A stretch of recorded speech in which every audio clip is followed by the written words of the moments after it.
Assalamualaikum warahmatullahi wabarakatuh. Perkenalkan, nama saya Nabi SPPD. Saya mengajar di MTS Mafatihul Tulab Surodadi, Kecamatan Kedung, Kabupaten Jepara, Jawa Timur. Saya adalah mahasiswa PPD dalam jabatan kategori grade 1 tahun 2025 UIN Maulana Malik Ibrahim Malang. Prodi Sejarah Kebudayaan Islam dengan nomor NIM 24109120631. Hari ini Kamis 8 Mei 2025 saya akan melaksanakan praktek pembelajaran dalam rangka penilaian uji kinerja dengan mengambil tema Nabi Muhammad SAW sebagai rahmatan lil alamin pada kelas 7 MTS Mafatihul Tulab Surodadi, Kedung, Jepara, Jawa Tengah. Terima kasih dan selamat menyaksikan. Wassalamualaikum warahmatullahi wabarakatuh.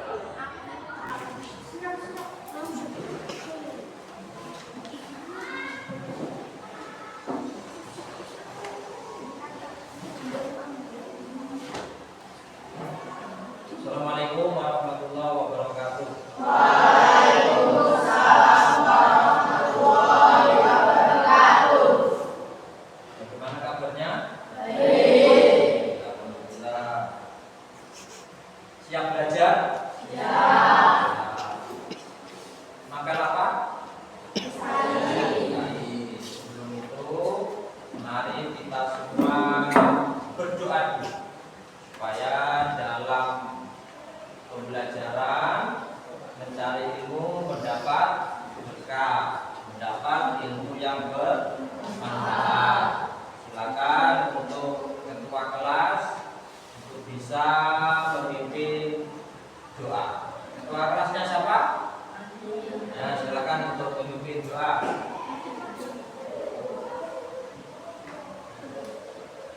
Ya, meyakini berbagai Tuhan atau yang disebut dengan politisme. Dia meyakini bahwa Tuhan itu banyak, tidak satu. Kalau ajaran Islam Tuhan itu satu, tauhid, la ilaha illallah. Seperti penyembahan berhala, penyembahan bulan dan bintang, penyembahan jin, roh, dan arwah nenek moyang, ajaran yang tidak sesuai dengan ajaran Islam. Ini disebut dengan ajaran politisme, yang mana sebelum Islam masuk banyak orang-orang menyembah jin, menyembah berhala, roh, bintang, arwah. Makanya disebut zaman jahiliyah itu zaman seperti itu. Dia tidak mengenal Allah, dia kenal jin, roh, gembung, setan. Nah, itu semua disebut.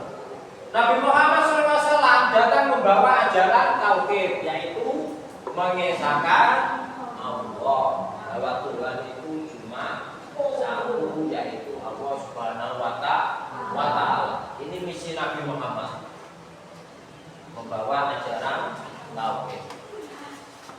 Tidak ada Tuhan selain Allah, tidak beranak dan diperanakan. Allah itu tidak punya anak, juga tidak dilahirkan. Kalau Allah itu punya anak, dibujuk, gila. Dibujuk berarti kelon. Mungkin tak benar? Ya, Tuhan itu tidak punya anak, juga tidak diperanakan, artinya tidak dilahirkan.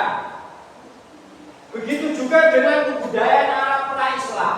Kebudayaan Arab pra-Islam itu sebelum Islam masuk, makanya disebut dengan Arab pra-Islam. Sangat dipengaruhi oleh metodologi dan ajaran-ajaran sesat lainnya. Sedang Islam membawa peradaban atau kebudayaan baru berdasarkan petunjuk Allah Subhanahu wa Ta'ala. Rasulullah berdakwah merubah perilaku jahiliyah masyarakat Arab hingga menjadi bertauhid, yang mana orang-orang dulu suka menyembah jin, roh, arwah, nenek moyang. Akhirnya menyembah Allah itu berkat dakwah Nabi Muhammad. Perilaku jahiliyah bukan berarti bodoh, ya, walaupun dalam bahasa Arab jahil itu bodoh, tapi di sini bukan berarti bodoh dalam intelektual, melainkan bodoh terhadap keimanan kepada Allah. Mereka menyembah patung-patung dan cenderung berperilaku merusak tatanan sosial. Bagaimana tidak bisa bintang disembah, jin disembah, roh disembah. Sebelum datangnya Islam sudah hal biasa apabila terjadi yang namanya perjudian.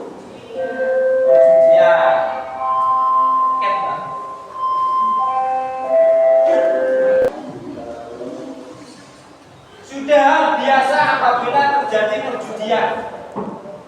Tahu judi? Apa itu? Judi. Nah, judi itu taruhan uang.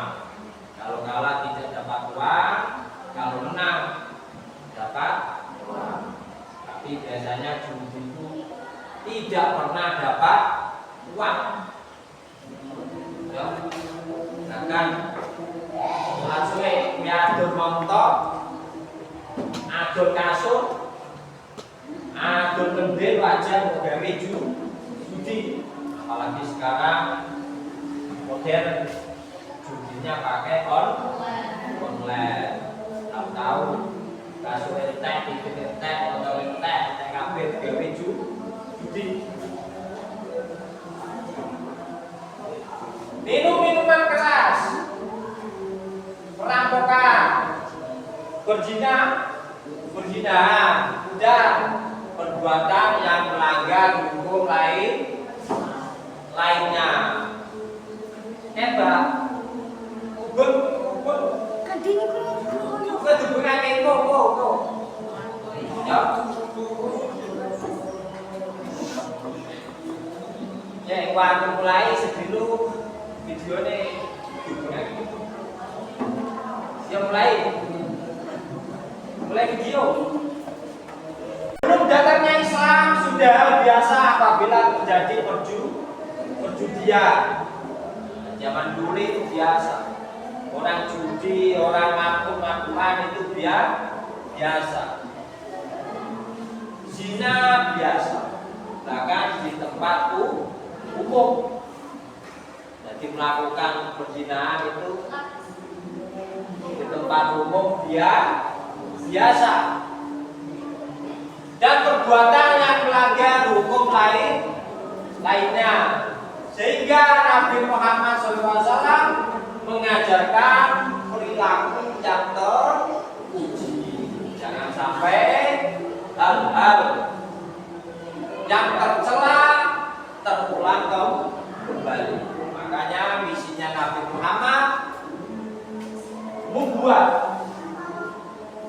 atau menjadikan orang-orang jahiliyah itu sadar tidak melakukan perbuatan yang tercela.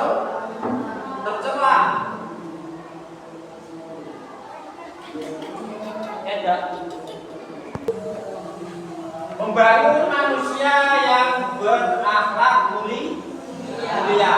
Pada tahun 611 Masehi, Muhammad berusia 40 tahun.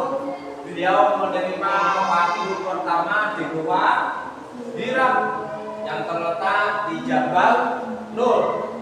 Jabal Nur itu letaknya beberapa kilometer sebelah utara kota Mekah. Jadi Nabi Muhammad umur 40 tahun usianya, itu Nabi Muhammad mendapatkan membagikan wahyu pertama yang bunyinya Iqra. Nabi Muhammad didatangi malaikat Jibril mendapat wahyu Iqra. Setiap tahun sebanyak bulan Ramadan Muhammad pergi ke sana dan berdiam di tempat. Bayangkan, Gua Hira itu berada di bukit tinggi.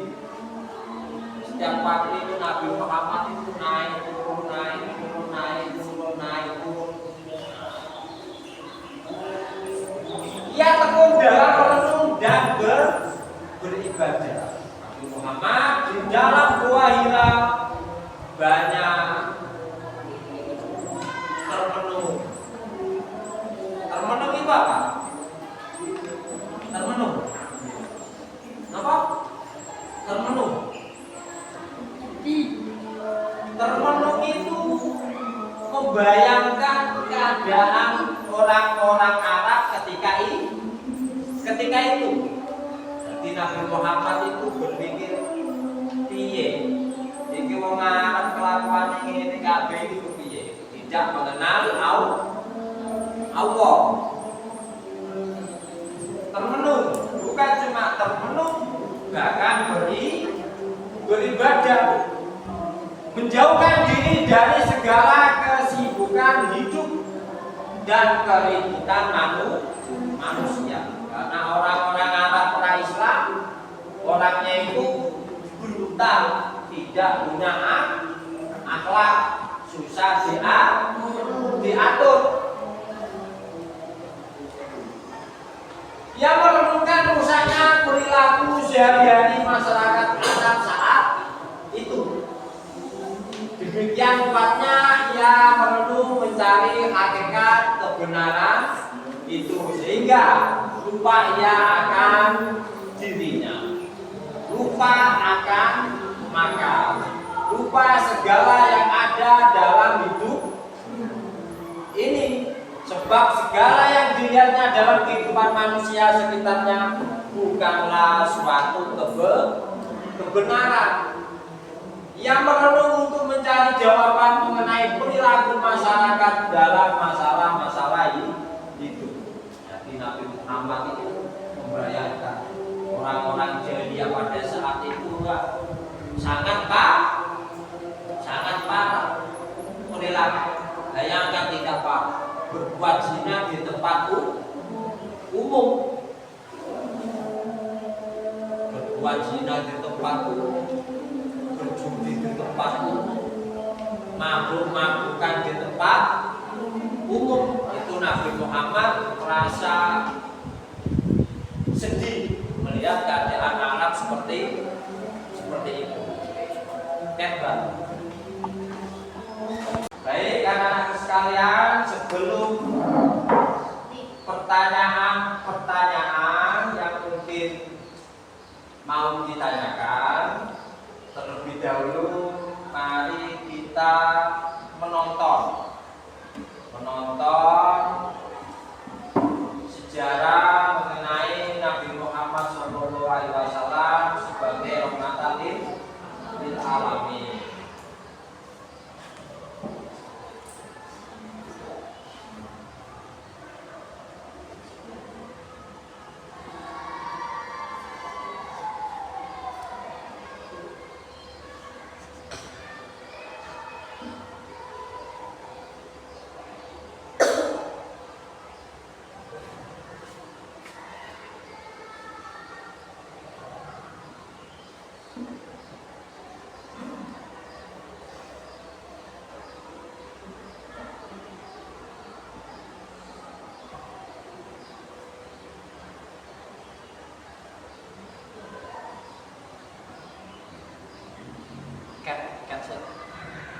Adalah sejarah peradaban Islam yang digunakan peradaban bangsa Arab sebelum masuk ke Islam dan diutusnya Nabi Muhammad Sallallahu Alaihi Wasallam.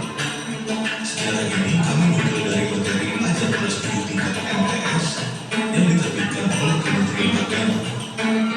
Berikut pembahasannya, selamat menyimak. Nabi Muhammad Shallallahu Alaihi Wasallam sebagai rahmat bagi seluruh alam semesta bagian A. Kondisi masyarakat Arab berislam. Masyarakat kota Makkah sebelum mereka menyembah berhala dan batu-batuan adalah masyarakat penganut ajaran tauhid yang dibawa oleh Nabi Ibrahim alaihissalam, yaitu agama yang mengajarkan, percaya, dan menyembah hanya kepada Allah Subhanahu wa Ta'ala, Tuhan yang Maha Esa. Kemudian ajaran itu diteruskan oleh Nabi Ismail yang merupakan putra Nabi Ibrahim. Di antara sejumlah ajaran dan kebudayaan Islam yang terpelihara sampai sekarang, seperti Ka'bah, makam Ibrahim, dan peristiwa kurban. Setelah Nabi Ismail wafat, maka terjadi keterputusannya risalah, yang akhirnya mereka menyembah selain Allah Subhanahu wa Ta'ala. Proses perpindahan kepercayaan ini bermula ketika salah satu pembesar suku Khuza'ah bernama Amir bin Lu'ay al-Khuzai pergi ke Syam, Syria. Di kota itu, dia melihat penduduk kota Syam melakukan ibadah dengan menyembah berhala. Melihat tata cara peribadatan yang berbeda dengan mereka dan masyarakat Makkah pada umumnya, maka Amir tertarik untuk mempelajari dan mempraktikannya. Untuk keperluan ibadah tersebut, Amr bin Lu'ay meminta sebuah berhala dari suku Amalika sebagai kenang-kenangan dan akan dijadikan alat-alat perantara dalam peribadatan masyarakat Makkah guna mendekatkan diri pada Tuhannya. Berhala yang dibawa Amr diberi nama Hubal dan diletakkan di Ka'bah. Berhala Hubal ini menjadi pimpinan berhala lainnya seperti Lata, Uzza, dan Manat. Amr bin Lu'ay mengajarkan kepada masyarakat Makkah tentang tata cara menyembah berhala, sebagaimana dia belajar di Syam.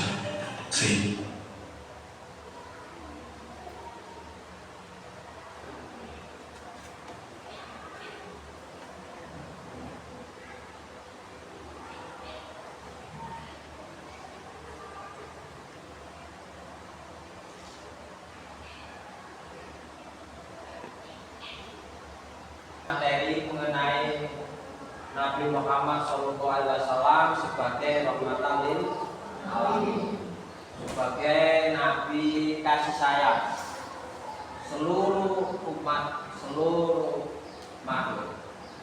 Dan kita tadi sudah menyaksikan film animasi Nabi Muhammad SAW, di mana dengan kita menonton film animasi Nabi Muhammad, banyak pelajaran yang kita dapat, banyak hikmah yang kita dapat.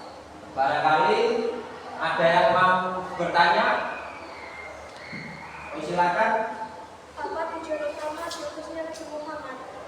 Ulangi lagi. Apa tujuan utama diutusnya Nabi Muhammad? Apa tujuan utama diutusnya Nabi Muhammad? Pertanyaan yang bagus, yang sesuai dengan materi hari ini. Barangkali ada yang mau menjawab dari soal yang dipertanyakan tadi, angkat tangan. Oh ya, Untuk memperkaya manusia dan menjaga tempat suci seluruh alam. coba ulangi. Untuk memperkaya alam manusia dan menjaga tempat suci seluruh alam. Oh ya, jawaban yang sangat tepat, ya, jawaban yang sangat tepat sesuai soal pertanyaan yang ditanyakan. Jadi Nabi Muhammad adalah sebagai Nabi rahmat seluruh manusia. Kasih sayangnya Nabi Muhammad untuk semua orang, bukan cuma orang Muslim, orang kafir pun dirangkul, disayang. Itu Nabi Muhammad. Karena Nabi Muhammad itu sendiri diutus sebagai rahmatan lil alamin. Kasih sayang semua makhluk, semua manusia, tidak pandang bulu. Apakah orang itu Muslim, kafir, Kristen, Buddha, Hindu, semua dirangkul oleh Nabi Muhammad. Barangkali ada yang mau bertanya lagi? Silakan berdiri. Nabi Muhammad diutus menyebarkan ajaran Islam kepada siapa? Yuk, barangkali ada yang mau menjawab. Yuk, silakan. Untuk seluruh umat manusia. Barangkali ada yang mau menjawab selain jawaban itu, angkat tangan. Tidak ada. Betul, Nabi Muhammad mengajarkan, menyiarkan agama Islam kepada semua manusia. Kadang manusianya itu sendiri yang menolak, yang tidak mau, bahkan ingin membunuh Nabi Muhammad. Seperti Abu Lahab, Abu Jahal. Tidak senang dengan Nabi Muhammad. Tidak suka Nabi Muhammad mengajarkan agama Islam. Bahkan cuma bukan mengancam, membunuh. Nabi Muhammad itu pernah mau dibunuh beberapa kali, bukan satu kali, dua kali, beberapa kali. Di dalam kamar, di perjalanan, bahkan pernah dilempar tai onta, dilempar sama Nabi Muhammad. Tapi Nabi Muhammad sebagai Rasul, sebagai Nabi, sabar. Apa ketika dilempar tai, mukanya sabar, cukup dulu sabar. Itu Nabi Muhammad. Kamu dilempar tai, ngamuk langsung. Tapi Nabi Muhammad sabar. Itulah Nabi Muhammad. Dalam jiwa Nabi Muhammad penuh dengan kesabaran, penuh dengan kejujuran, tidak pernah bohong. Itu manusia sempurna, yaitu Nabi Muhammad Sallallahu Alaihi Wasallam.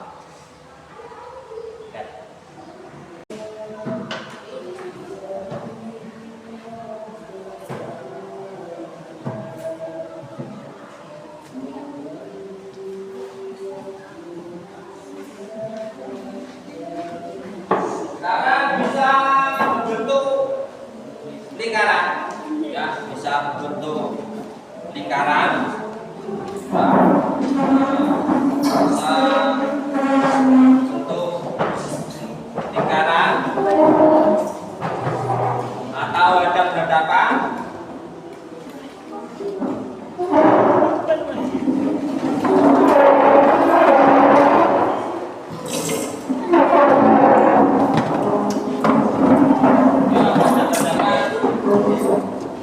Nah itu di meja kalian sudah ada soal, silakan untuk didiskusikan sama teman kelompoknya untuk menjawab tugas-tugas yang ada di lembar tugas.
Silakan didiskusikan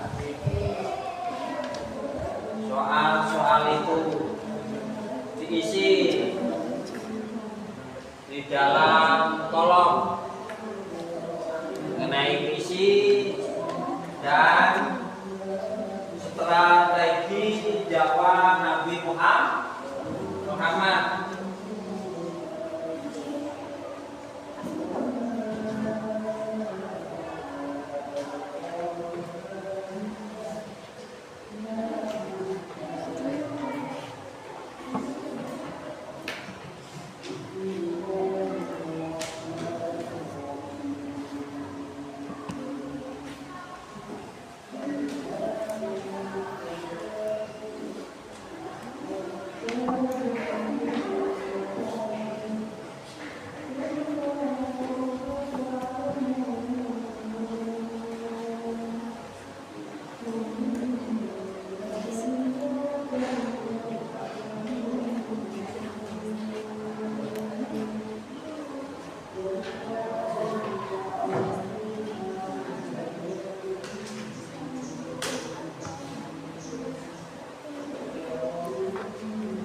Kamu cuma dengar kalau halo.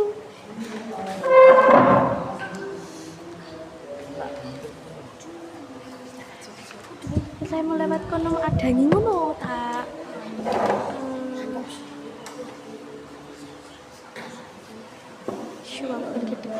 Sekalian, setelah berdiskusi kelompok, pasti ada hasil dari diskusi sesuai dengan tugas kerja per kelompok. Jadi untuk mengetahui hasil dari diskusi, saya persilakan untuk kelompok 1 untuk bisa maju ke depan, untuk bisa menguraikan apa yang Anda diskusikan sesuai materi hari ini.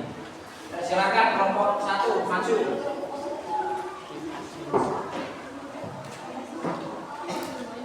Yuk, silakan kelompok 1 untuk maju membaca. Bisa juga didampingi 2 orang. Nah, 2 orang. Yuk maju semua. Yuk dampingi. Dampingi temannya maju ke depan.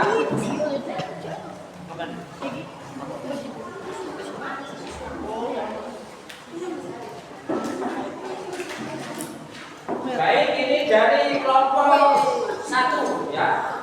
Ini kelompok 1 untuk bisa menyampaikan hasil diskusi mengenai tentang misi dakwah Rasulullah. Silakan dibaca. Yang keras biar temannya kedengaran.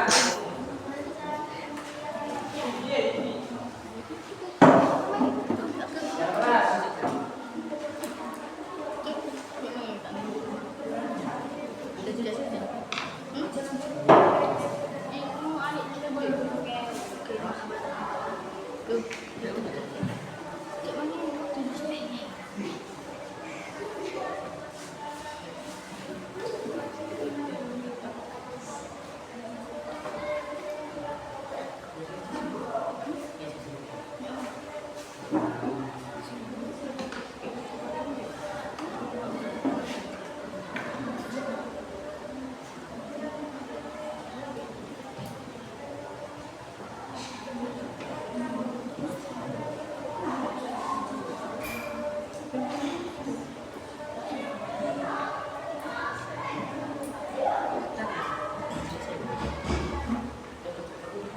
Tepuk tangan untuk kelompok 1.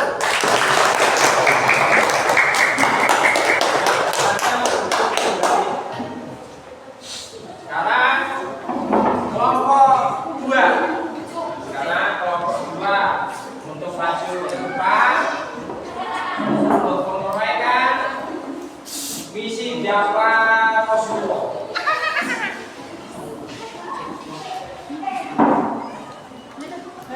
Silakan dibaca yang keras.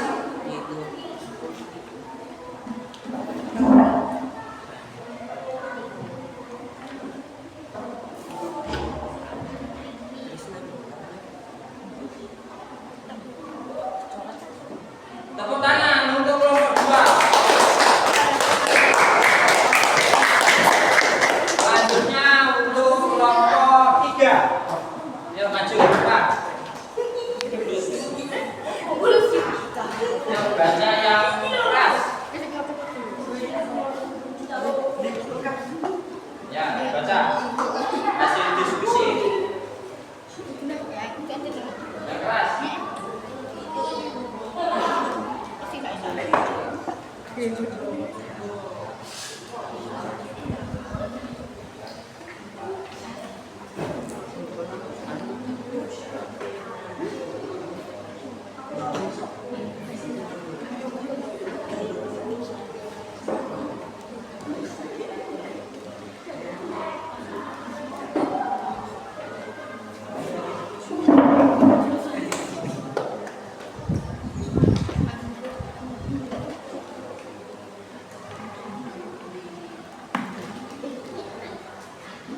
Tepuk tangan kelompok 3. Silakan untuk kelompok 4. Maju ke depan.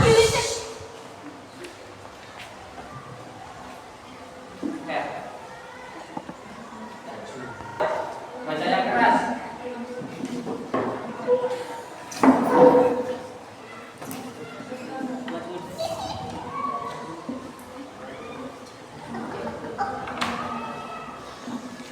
Tepuk tangan kelompok 4. Sekarang kelompok 5. Yuk maju ke depan. Maju ke depan. Kelompok 5 ini kelompok terakhir.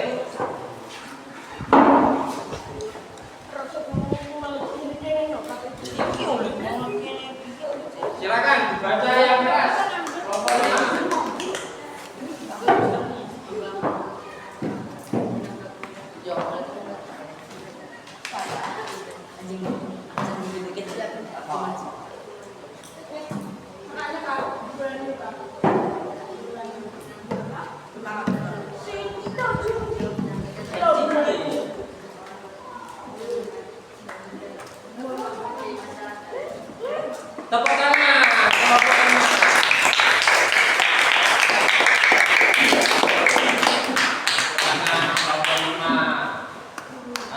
Demikian tadi hasil dari diskusi perkelompok mengenai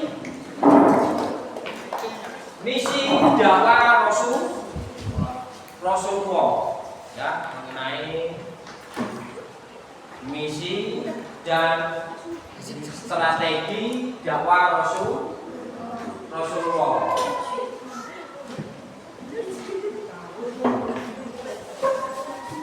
Jadi kesimpulan pembelajaran hari ini mengenai misi dan dakwah Rasulullah sebagai rahmatan lil alamin, yang mana misi tujuannya adalah bagaimana orang-orang jahiliyah yang dulunya menyembah roh, menyembah jin, menyembah bintang, bahkan menyembah selain Allah, bisa menyembah Allah Subhanahu wa Ta'ala dan mau mengikuti agama Rasulullah, yaitu agama Islam, yang mana dakwah Rasulullah melalui dakwah secara sembunyi, juga melalui dakwah secara terangan, yang mana dakwah Rasulullah secara sembunyi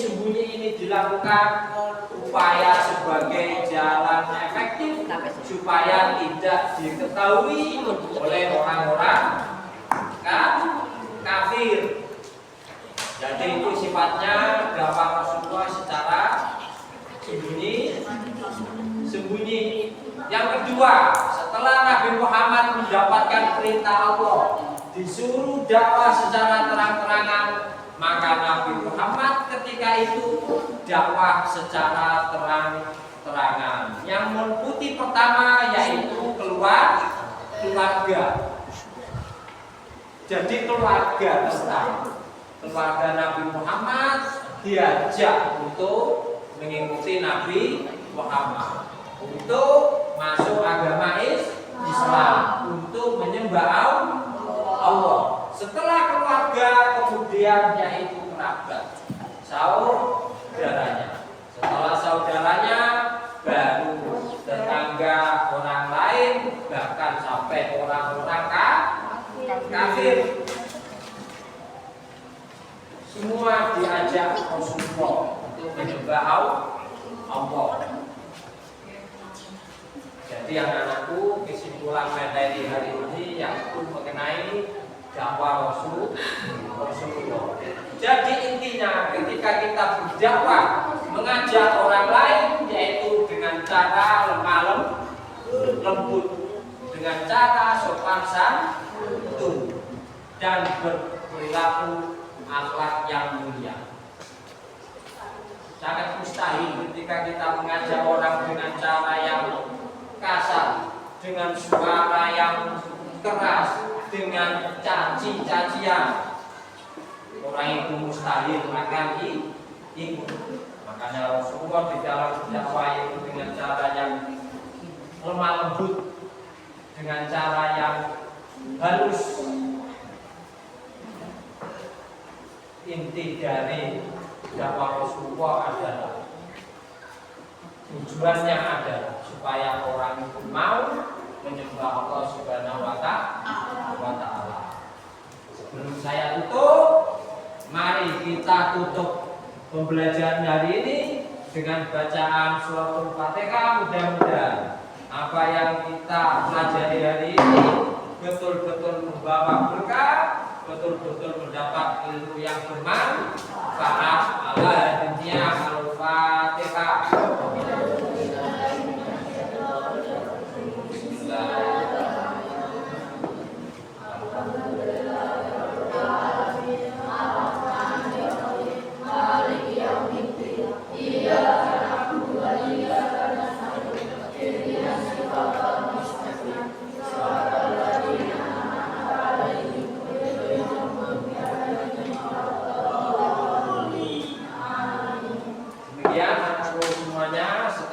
Nanti dilanjutkan oleh guru mapel yang lain dari saya, guru mapel SKI, mengucapkan selamat malam